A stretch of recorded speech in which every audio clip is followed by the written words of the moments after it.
ကဲအခုနောက်ပိုကင်အခြေခံစကားပြောအပိုင်း30ကိုရောက်သွားပြီ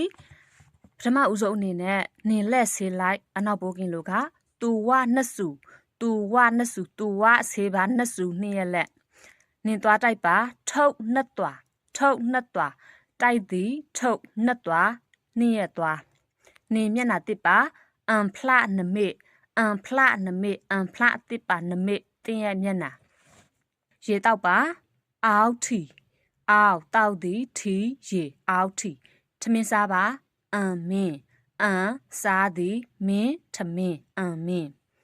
နှစ်အခန်းကိုတန့်ရှင်ရေးလုပ်ပါမားစိမ်မားဖလီနဒုတ်မားစိမ်မားဖလီတန့်ရှင်ရေးလုပ်သည်နဒုတ်တင်းရဲ့အခန်းဒုတ်အခန်းပြရင်ပေါက်ကိုပိတ်လိုက်ပါဖူပိတ်ဝိတ်တရန်လီနော်ဖူပိတ်ဝိတ်ပိတ်လိုက်ပါတရန်လီပြတင်းပေါက်စာဖတ်ပါဖော့လိတ်ဖော့ဖတ်သည်လိတ်စာရေးပါကွေးလိတ်ရေးသည်ကွေးဖနစီပါတိုလန်ခံဖိတ်စီးသည်ခံဖိတ်ဖနချွတ်ပါကွယ်လန်ခံဖိတ်ချွတ်သည်ကဲဒီနေ့ဝေးမြပေးခြင်းနဲ့အနောက်ပိုကင်အခြေခံစကားပြောကတော့ဒီလောက်ပါပဲအားလုံးကိုကျေးဇူးတင်ပါတယ်